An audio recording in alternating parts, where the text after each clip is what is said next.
So pardon the dead air, but my throat is killing me. So I've been sick all week. But Jamie Lee Curtis is absolutely still killing it as only Jamie Lee Curtis can, and I think she did a great job in this movie. She really sold the effects of the traumatic experience that she faced 40 years ago on Halloween night. She really sells that well in this movie, and she's really dove and like dived into drinking a lot of alcohol. And there are just so many things about her character that you really do feel bad. You feel bad that this character suffered this horrible tragic event years and years ago, and now we're back with her. This is 40 years later, and I think she's very much more strong. She's very much more competent, and I think that is really the main thing that this movie is trying to tell you, is that Laurie Strode is a lot bigger, better, and badder than she was in the original film. 40 years have passed, and she has grown as a person. She's not just this weak, timid, shy virgin final girl now. Now she's an ass kicker, and she's out for Michael. Really liked Jamie Lee Curtis, or JLC as we all, I know some people like to call her JLC, but I think that was probably my biggest positive. Excuse me. Sorry about that. The throat is really dry today. But sorry guys. Um Getting into other positives, I really dug the soundtrack in this movie, and I think this is a very competently directed movie. I think David Gordon Green does a great job directing this movie right here. I think it's one of the best directed movies probably in the entire franchise. There are some scenes where I was like, wow, this looks so good, it didn't even really belong in a Halloween movie. So in when it comes to competent directors, I think David Gordon Green was a very good choice. I really liked James Jude Courtney as Michael Myers. I thought he did a fantastic job in this movie. He really moved well. I would say he very much reminded me of Nick Castle and Dick Warlock. Like if those two met, had a baby, it'd be James Jude Courtney, and I think he did a very good job as Michael Myers. There were some times where I felt, you're a little bit Mr. Roboto here, very bit stiff and stuff. But I kind of got over that. I was like, you know what, this is what it is. It's not hard. It's not easy to be Michael Myers. I mean, you ask anybody, it's not an easy role to take on. There's so much more than just being a guy in a mask. I really liked Andy Matichak as the granddaughter of Laurie Strode. I think she did a really good job. I think in a lot of ways, I think she kind of brought that presence where I was talking about in the last episode of a young up and comer that we don't know. And I think she really does a good job in this movie. She's really kind of looking at the Laurie character, and she's kind of she hears her out on all her traumatic experiences in her past life. Whereas the Judy Greer character, Laurie's daughter, doesn't really seem to give a damn, even though she grew up in that environment, which makes no sense to me. Yeah, and so that's most of the positives here. I think this movie has a fantastic final act where Laurie kind of lures Michael into her house. And there's just this excellently done, tension-filled final act scene where, she's going throughout her house with this gun. She has her daughter in the basement, and she's looking for him. And there's all these mannequins in the room. It's darkly lit, and you don't know where the shape is. And, I mean, man, it was so well done. Like, I think the best part of the movie is the final act of the movie. I think it was really well done.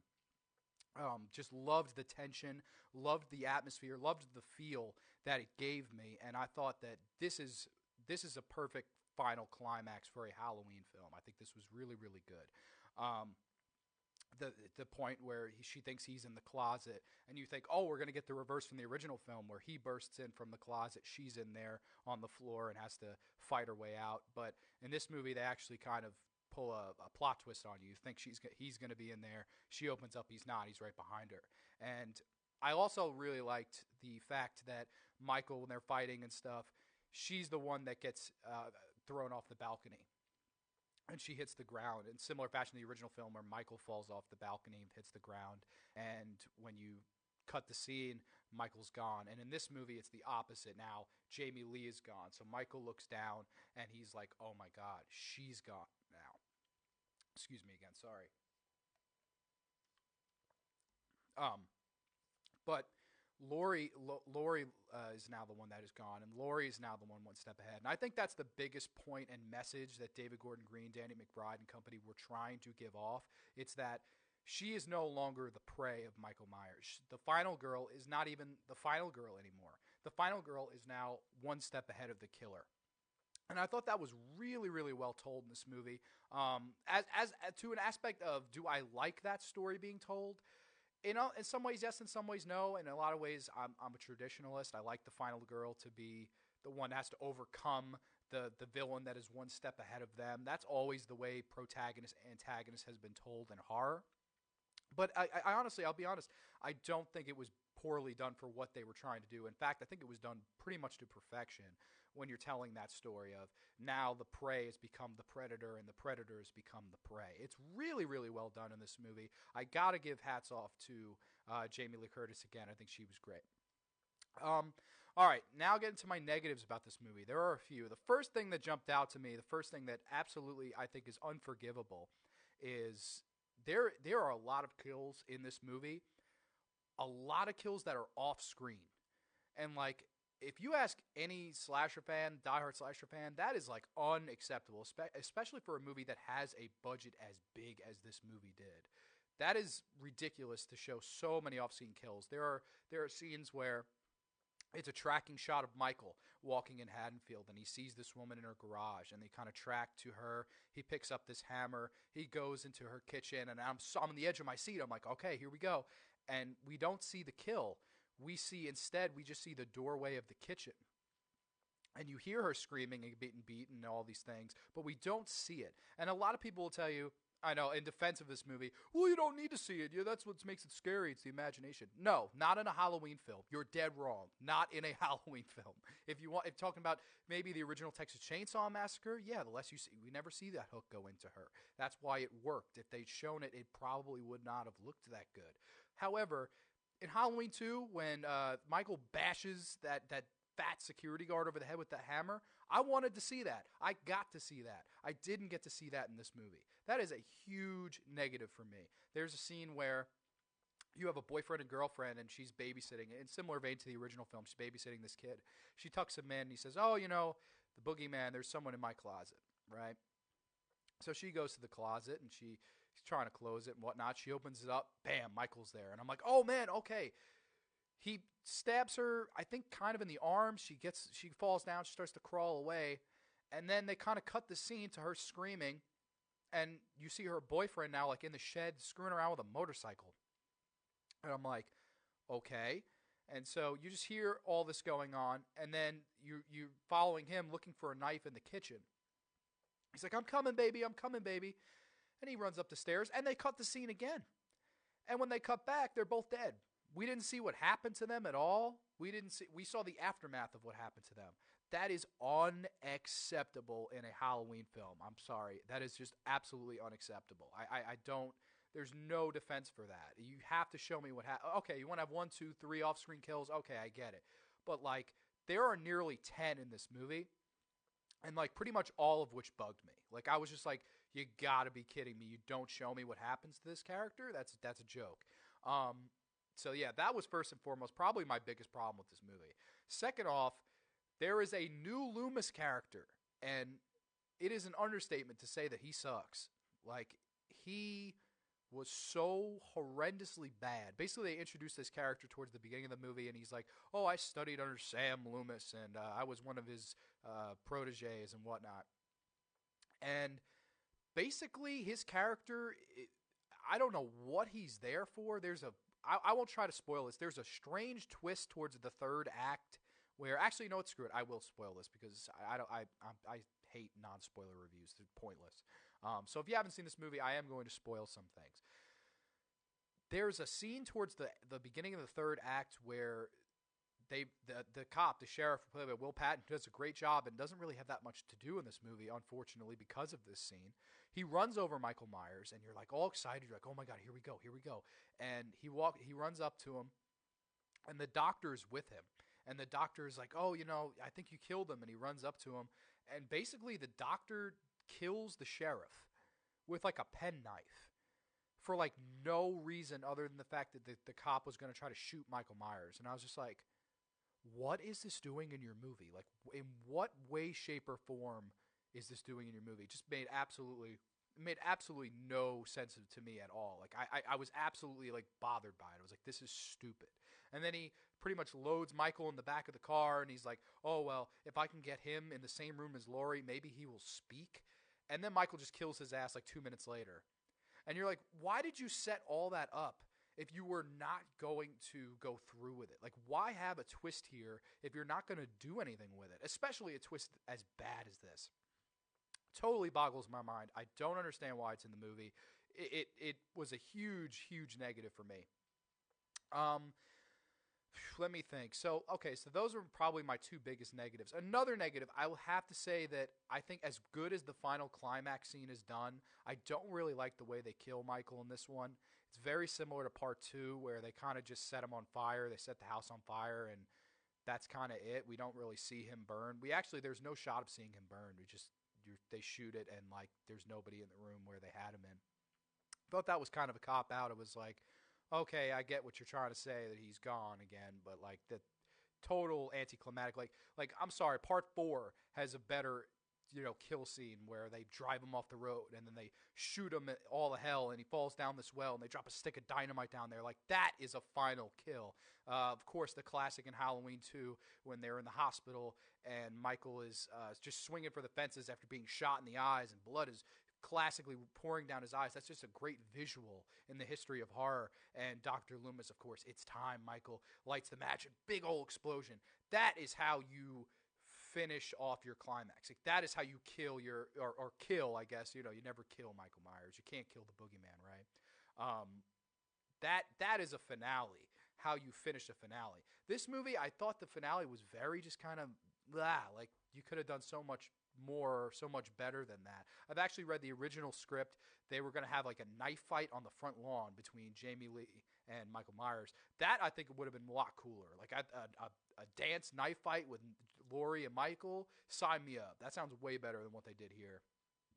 And one of my final negatives, I gotta say, a lot of the characters in this movie fell flat for me. The Judy Greer character is terrible. Terrible. Her husband is terrible. I mean, just terrible. Like, there's nothing to her character. Her character is basically, my mother grew up, she was all traumatized and stuff like that.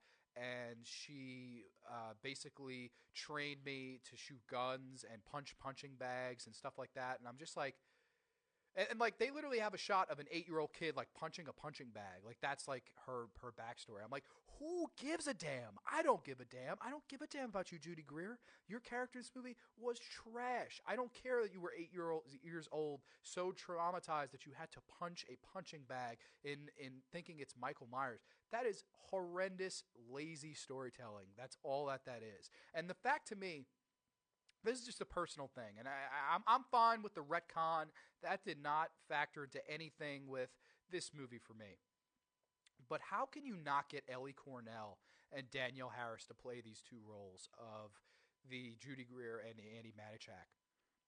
Like, why not? Like, Ellie Cornell is around the right age, that mid-40s or whatever, or I guess Judy Greer is supposed to be early 40s in this, but I don't know. She could have passed.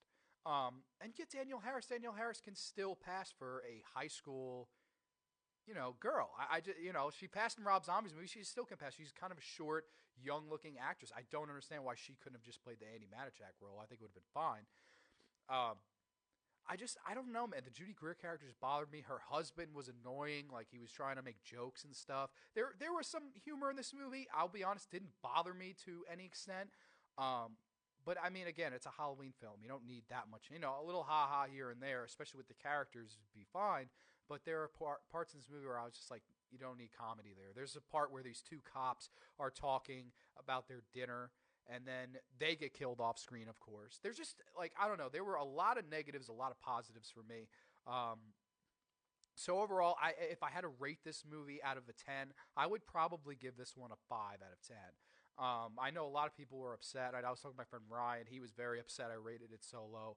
But I just got to be honest, man. I mean, listen, is there some classic Michael in here? Absolutely. There's the scene where the fat kid's walking home, Andy Manichak, from the dance. And he gets killed, and it's like a light sensor scene. Like, if you move, the light goes on, so it keeps flashing on and off, and Michael keeps mysteriously going closer and closer until he executes the kill. That's classic Michael. That is great stuff. But like the off-screen kills, man, that's not classic Michael. That is just bad decision making by, I don't know if it was Blumhouse's decision to cut back on the gore. I don't know if it was David Gordon Green's decision to cut back on the gore. I'm not saying that this movie had to be uber gory or anything either. I'm not trying to say that. But you have to show me the kills. There's no excuse for it. You want to show one or two off screen, like I said? Okay. But that I should have seen that girlfriend, that babysitter die. I should have seen the boyfriend that was, oh, I'm coming, baby, an idiot, playing around with a motorcycle and then grabbing a kitchen knife. I wanted to see him die too. So there are a lot of things that fell flat. There were a lot of things that I thought were really, really well done. Overall, I recommend that everybody go see this movie at least once, obviously, because it is a Halloween movie. It is a horror movie, and it is out now, and this is the best time to go out to the theater and support horror. So I recommend you see it, but I'll be honest, I would not put this movie ahead of like part 4. I don't know if I'd put this movie ahead of part 5 and 6. Is it more competently directed? Yeah. But like, I'll be honest, I think the characters in part 5 are better. As bad as Wendy Kaplan is, I think like I care more about her character than the Judy Greer character. The Judy Greer character was just like blah. I'm looking at Cheyenne right now. Blah characters. Like, I don't care that you were Rocky from when you were 8 years old. You suck. Like, that's the end of that. Like, I do not understand why they casted Judy Greer, and I'll never understand the character motivation for that character. Totally should have been taken out of the movie. As same with the Sam Loomis character, or the new, I guess Dr. Sartain was the character's name. I refuse to learn his dumb name. I refuse. He was a terrible character. So yeah, like I said, there's some classic Michael, really good soundtrack, really good Michael Myers, a really good opening scene, and a really good climatic kind of battle between, of course, the legendary icons known as Laurie Strode and Michael Myers. That's my positives. Negatives, really bad characters, way too many off-screen kills, and just you know, I guess I've summed it all up there. But yeah, 5 out of 10 for me. I think you should go support it. Go support it because it's a Halloween movie. It made a lot of money. It'll continue to make a lot of money. And I'm glad for the genre at a selfish standpoint. But moving on into the next movie, I have a little clip for you guys. I'll have Miranda play that. It is the movie May. So Miranda, play that clip for me if you can.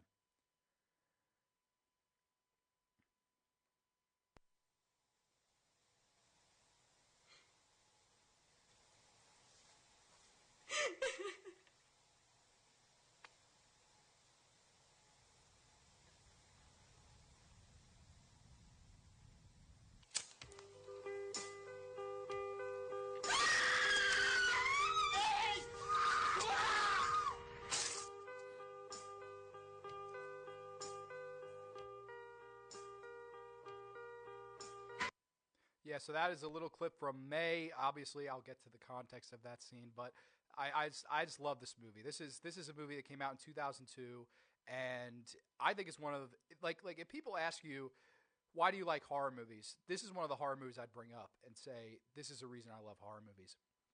And basically, if you haven't seen May, it's a little bit more low key. A lot of the ones I'll be talking about today are a little bit more low key. May tells a story about Angela Bettis, and basically Angela Bettis plays the title character, May.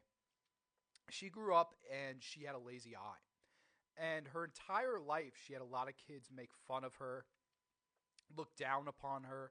And it got so bad to the point where her mother and father actually buy her this doll. And it's in a glass case. And they say, you know, I'm sorry you have no friends, you know, but this is your friend. You know, if you have no friends, we're going to make one for you. And they make this doll for her. They have it in this glass case. And they tell her you can never take the doll out of the case. And she's like, oh, you know, okay. And then fast forward, this is years later. So they finally come up with a contact for her that hides her lazy eye and that makes her look normal. And basically what starts to happen is anybody and everybody starts to notice May. They're starting to think, wow, this girl May, she's really pretty, you know. And it's one of those movies that talks a lot about the horrors of fitting in and the horrors of being accepted and the horrors that someone may face in social context. And I think it's just a beautiful movie. She falls in love with this guy named Adam, And there are specific things she likes about certain people. Like she thinks Adam. There are these long monologues about her talking about his hands. She's like, what I'd give to have his hand brush over my face just one time. And like a lot of people think that's kind of weird, and it is kind of weird. That's the kind of the horror element there. There's this girl at work played by Anna Faris who is in scary movies, like Scary Movie 1, Scary Movie 2. That's what she's from.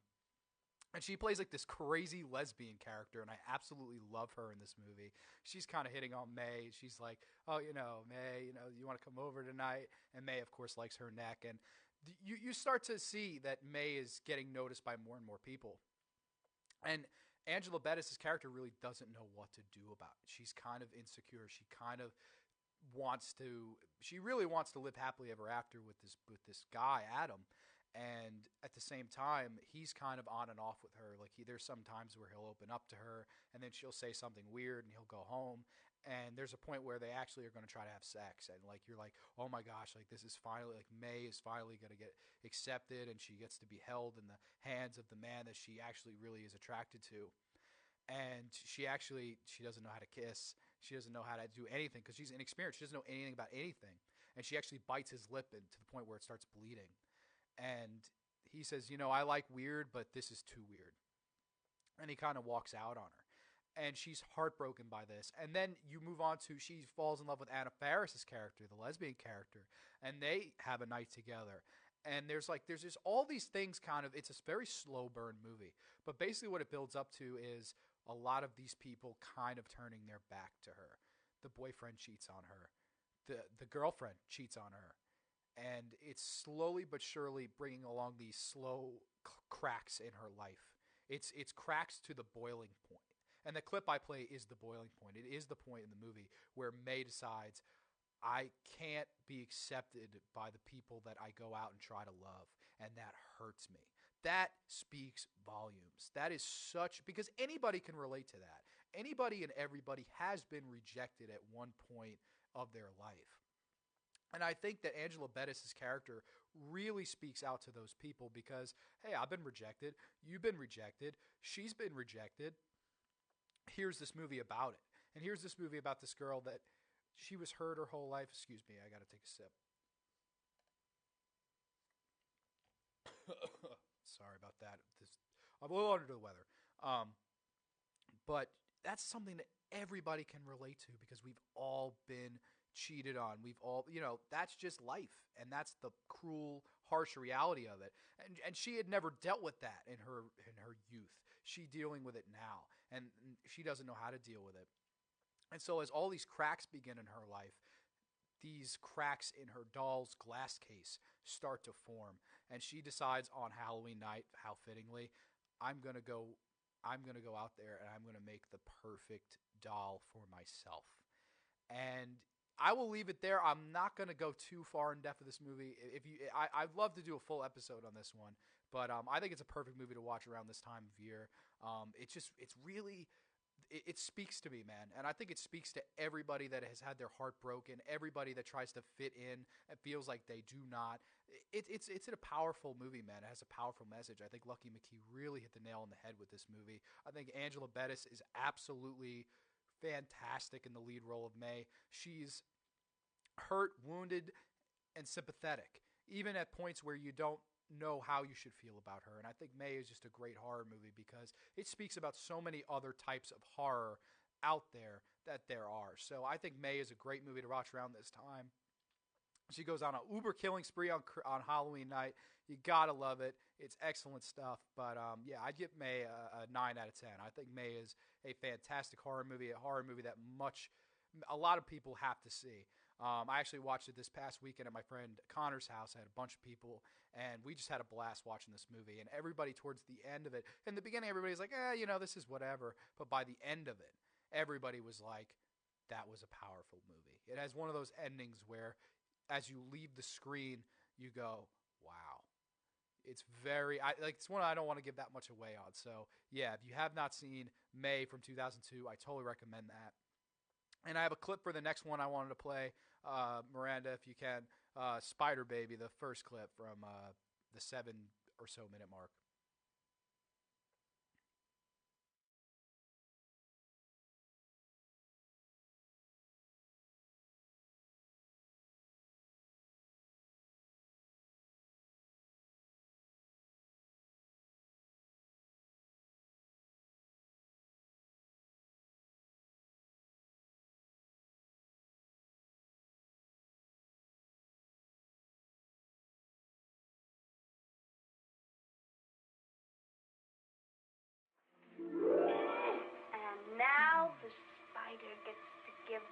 bug, a big stink.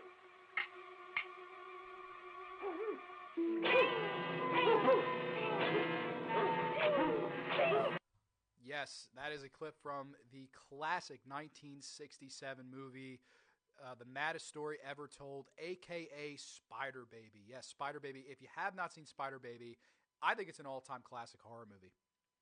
And I got to be honest, man, it's one of those movies that nobody really talks about, and it's kind of a shame. It's public domain, so you can watch the movie on YouTube, you can watch the movie on Amazon Prime. It's available like everywhere. And basically, it's a movie that tells the story of these three kids, three siblings, and they all have this syndrome known as the Mary syndrome. And basically, what the Mary syndrome is it forces kids of their age, so like really young teens, to regress mentally and physically backwards. So when you get to the age of 14, 15, you kind of start losing your mind, going crazy. And of course, Virginia is our lead, played by the late great Jill Banner. May she rest in peace. She honestly could have been nominated for an Oscar for this movie. She's so good as Spider Baby. And then of course you have her sister, and then Ralph, the Ralph character played by the great Sid Haig, who obviously went on to be Captain Spaulding and a huge horror icon in his own right. He shows up in this movie as a character. He's just kind of crazy. He doesn't speak much. That he's the older brother. And the caretaker for these three kids is none other than Lon Chaney. And Lon Chaney, of course, if you don't know, Lon Chaney played the Wolfman in the original 1941 The Wolfman.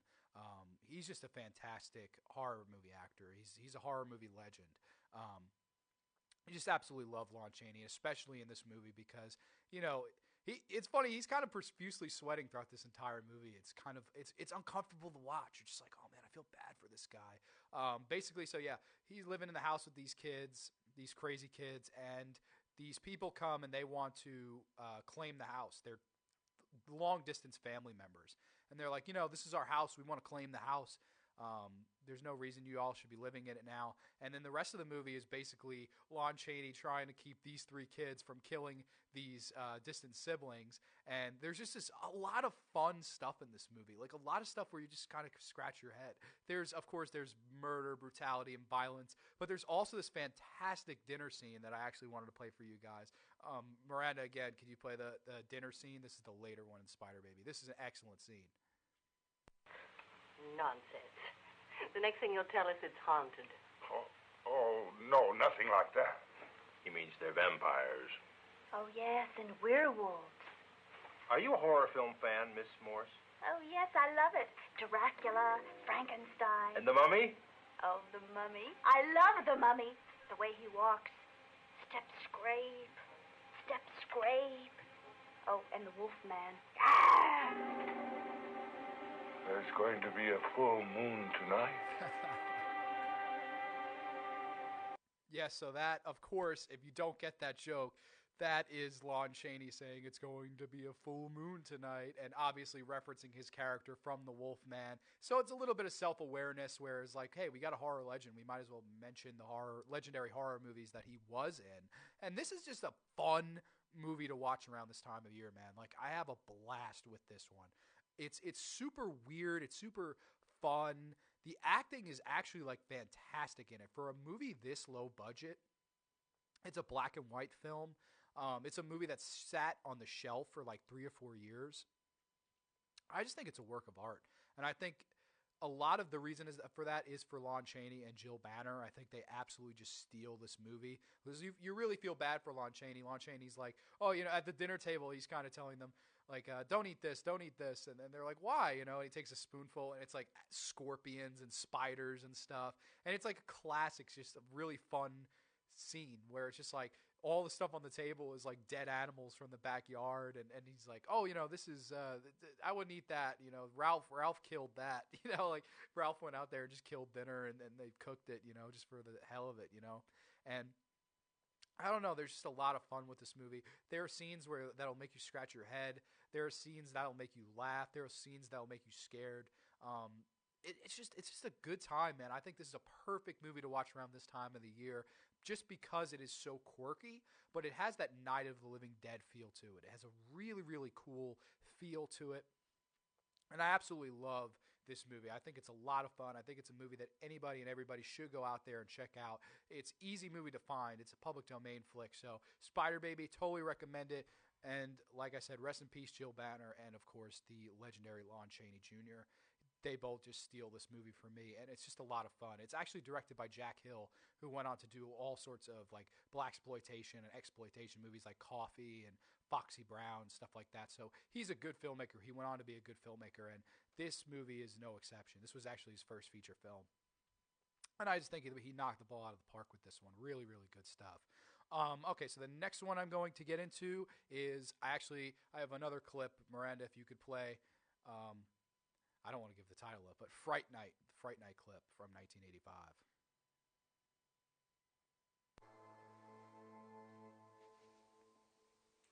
Welcome to Fright Night.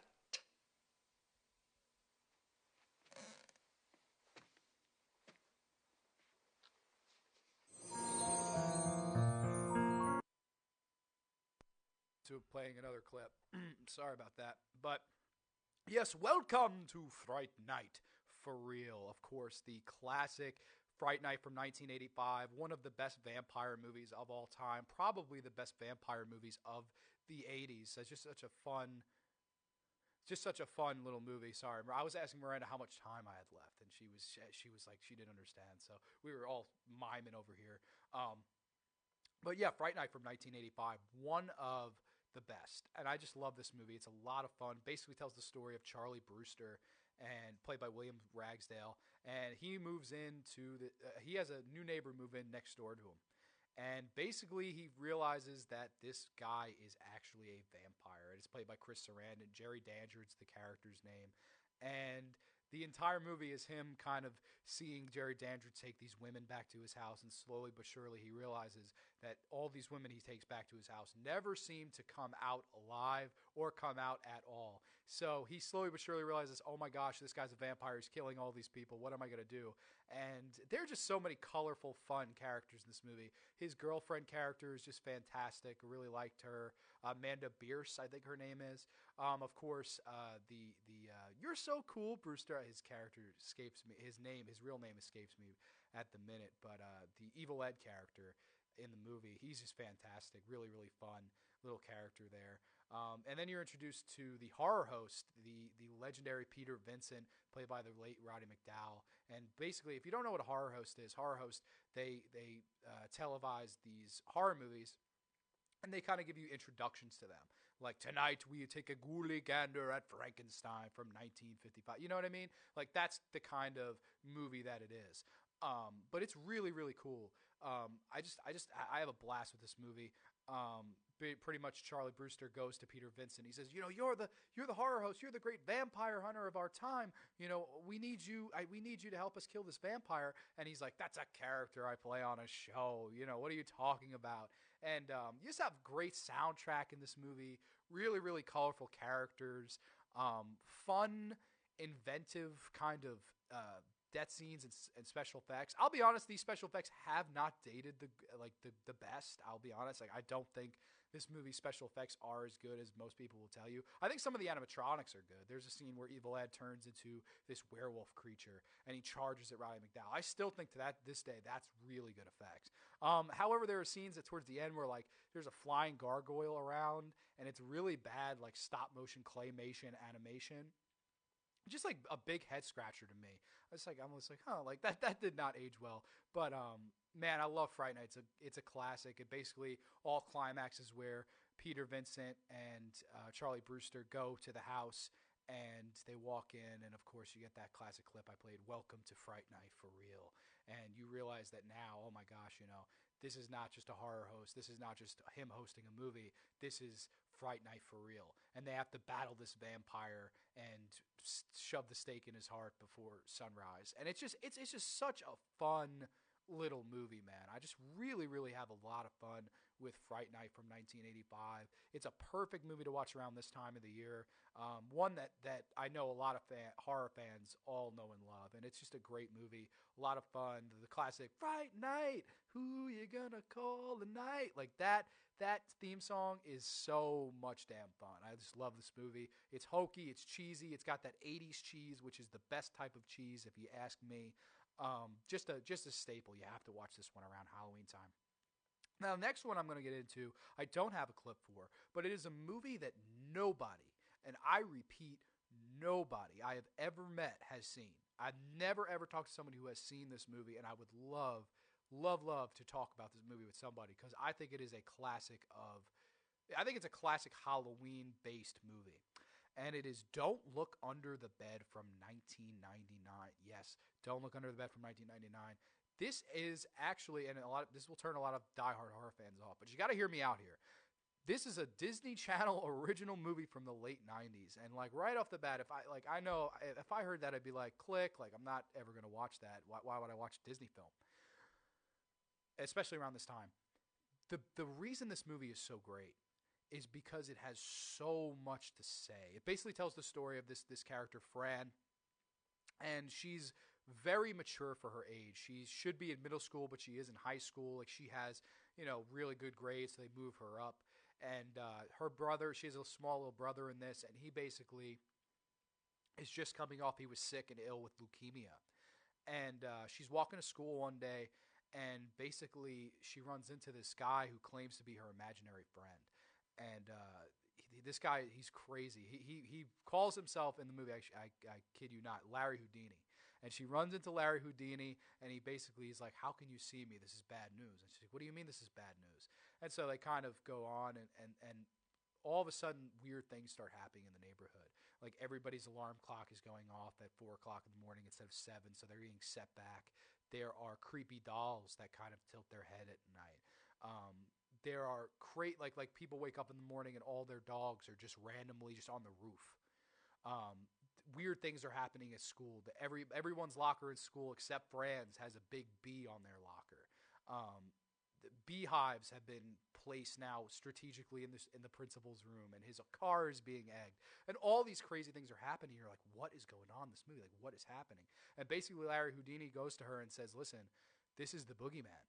And the boogeyman is actually out for you. Why he's out for you, I don't know. But he is out to ruin your life. And all these things that are happening around town slowly but surely start getting blamed on Fran. And she doesn't know what to do about this. She's just heartbroken. She's like, I'm not doing any of this stuff. This is terrible. And slowly, Larry Houdini starts turning into the boogeyman himself because he claims that he is her brother's imaginary friend. He's not really her imaginary friend. And he stopped believing in him because she told him that imaginary friends are not real. And slowly he starts to become the boogeyman. And the effects in this movie are really, really well done. I just think it's fantastic. Like they have points where they make his eyes like all purple and green, and it's really well done. Really good practical effects. There's some bad CG in this movie, but the practical effects are really, really good. Especially when you see the boogeyman himself, it's a very good practical effect. And basically, the movie all climaxes with this huge fight under the bed of her brother, because her brother eventually gets taken by the boogeyman, and it's up to her and Larry Houdini to go under the bed and fight the boogeyman. And a lot of people I don't know who wrote this movie. He might have been on some narcotics. I'm not sure because that's a crazy plot for a movie. Like, we're gonna have an imaginary friend and we're gonna have them fight under the bed in this big climactic final scene and stuff. But man, it works. It is so damn perfect for this time of year.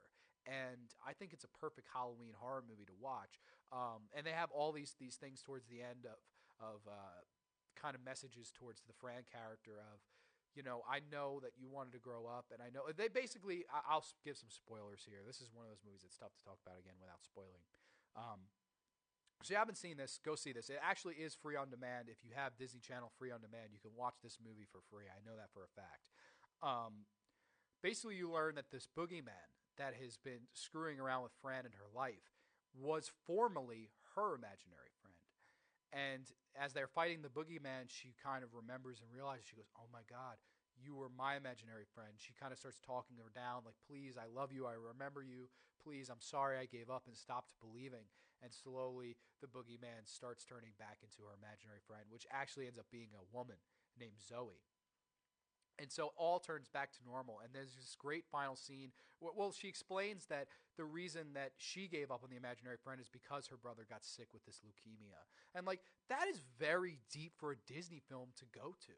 Like, that's very deep. Like what Disney movie goes there? Like, okay, you know, she gave up on your imaginary friend because her brother was sick with this disease. Like, it's heart-wrenching, man. And I think it's really, really well done here. And there's this great final scene where Larry Houdini actually kisses Fran and says, listen, I know you want to grow up, and I know it's hard to keep that child in you alive, because when you grow up, a part of your heart dies. But you can never, ever lose the wonder that a child has. If you lose that wonder, you've just become a stale, nasty person, and nobody is going to like you. Nobody's going to get behind you. And that is very, very a really good point, I think. I think it's a beautiful message for a little movie like this, where you think, you know, it's a Disney Channel original movie. How much can it say? The answer is a lot. It has a lot to say about always kind of keeping that sense of wonder, always keeping that sense of childhood, and never forgetting your roots, and never just giving up just for the sake of it. And man, I just love this movie. I think this is a fantastic little Halloween horror movie. It's not hardcore. There are some scary scenes in it, I guess, if you're younger. If you're a hardcore blood gore hound that really wants some crazy kills and stuff, this is not the movie for you. But if you like that Halloween atmosphere, you want to see a movie you haven't seen, I really, truly recommend Don't Look Under the Bed from 1999. Just a lot of fun, really good Disney Channel movie. Okay, great. Really, really fun Disney Channel movie from the late 90s. Has that late 90s kind of feel to it, that grungy feel, and I absolutely love that. Okay, so getting into the final movie of the day, I got about 8 minutes left here. I am getting into, of course, the title intro. The intro song I used for this is House by the Cemetery from 1981, directed by the late, great Lucio Fulci. I didn't realize how many of these people are dead in these movies I'm talking about. Like, almost all, like, everybody, like, at least the director or the main cast members have been dead in all these movies. Exception of, I guess, Don't Look Under the Bed. I hope everybody's still alive there. But yes, House by the Cemetery basically tells the story of this family, the Boyle family. I believe it's the Boyle family. I don't remember, but it's just a family, and they move into this haunted house, apparently, that is by the cemetery. And they learn that the man who originally owned it was named Dr. Freudstein, and he did some crazy experimenting with humans and his mistresses and all these things. And slowly but surely you get uncovered as to what exactly he was up to. And this is just a fantastic atmospheric horror movie, and a perfect horror movie to watch around the Halloween season. It's just great stuff. You have basically this family character and their son keep seeing this little ghost girl kind of warning him, don't go to the house by the cemetery. Don't, you'll never come back. You have this nanny that is randomly introduced to this movie, and she has the most beautiful eyes I have ever seen. Like, it actually makes Meg Foster's eyes look not as beautiful as they are. I believe the actress's name is Anna Pieroni. Just beautiful eyes, man. And it really adds so much more because she's a creepy character. Doesn't say much. And Fulci, what he does is he does a lot of close-up shots on these people's faces. In a similar vein to Kubrick. When Kubrick really wants to convey emotion, he zooms in on your face and you get that facial expression. There's a lot of that in this movie. There are crazy gore scenes in this movie. There's a scene where a lady gets stabbed in the neck with a pole. The amount of gore that follows has to be seen to be believed. This is a gore fest too. This is a really, if you're not interested in Don't Look Under the Bed, this is the movie for you. This is a gore fest movie with some great atmosphere and tension. There's a great soundtrack like that played at the beginning. Really, really creepy little soundtrack. And I think it's really, really well done. It gives that classic horror movie feel. And there's a lot of story here. There's a lot of points and messages about children. There's a lot of children themes in this movie. There's a point where there's this basement cellar, and he finally opens the door. The father character, he opens the door, and this crazy bat flies into the room, and he's like fighting this bat, and it's crazy, man. Like he actually gets like a screwdriver and just stabs the thing, and all this blood comes out. It's just and just when you think it's going to end, and you're like, okay, he killed the bat, it keeps going. It's one of the funniest, most like gratuitous and unnecessarily long scenes in horror movie history, but I love it. It is a lot of fun. I just love this movie. It has some fun elements. It has some really creepy elements. Of course, the opening scene where the boyfriend and girlfriend are in this house. They just had sex, and she somehow lost her boyfriend. You know, she's like, Todd, looking around, and she closes this door and realizes, oh my God, Todd is dead. He's on the back of this door. And she steps back, and you just see this knife, bam, right through her back of her neck and out her mouth.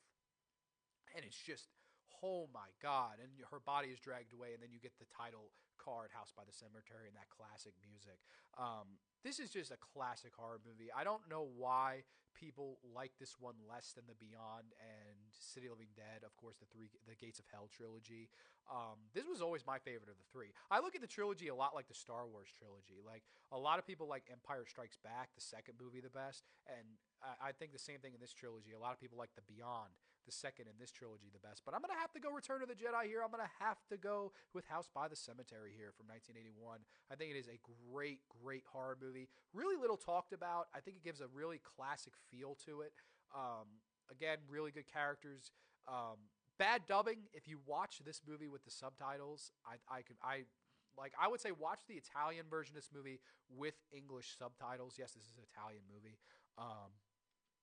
The English dubbing in this movie is beyond bad, so I would recommend just watch and read the subtitles. Don't be lazy. The entire movie as a whole is just really, really well done. There's some great cinematography in this movie. There's some great scares. There's some great kills. Fantastic special effects. Of course, the music by Fabio Frizzi is on point as always. He's one of the best when it comes to music. And man, I don't know. Like, I just think this is a great movie, and I wish more people would talk about it. But yeah, House by the Cemetery, I would give it a 10 out of 10. It is on my top 15 horror movie list of all time. I think it's one of the most underrated movies that nobody talks about. It's one that I'd like to not spoil anything else, like I said. So yeah, 10 out of 10 for that movie. I really, really enjoy that. So yeah, wrapping up here, we had May, Don't Look Under the Bed, Spider Baby, Fright Night, and of course, House by the Cemetery from 1981. These are my recommendations for this week. And don't worry, if you want some more, if you want more mainstream ones, I will be back next week talking things like Halloween 3. There will be plenty of movies to talk about next week. But yeah, I just wanted to thank everybody for joining and listening. I'm sorry if I'm a little bit under the weather. My throat is killing me. So I promise I will go take a lifesaver, some cough drops and whatnot. But Miranda's going to play me out, and what's the matter? Play the Vanessa Hudgens one. That's a good one. Okay. All right, ladies and gentlemen. I will be back next week. I will bring a pumpkin with me. I will bring boobs, blood, mayhem, all that good stuff. I'll bring candy corn, candy canes, candy syrup, all that good stuff. And it's going to be a fun Halloween spooky spooktacular. So join me back here on Halloween Wednesday. It's going to be a lot of fun. Have a good day, ladies and gentlemen. Too sweet. Peace. Little children, I'll take thee away into a land of enchantment. Come, little children, the time's come.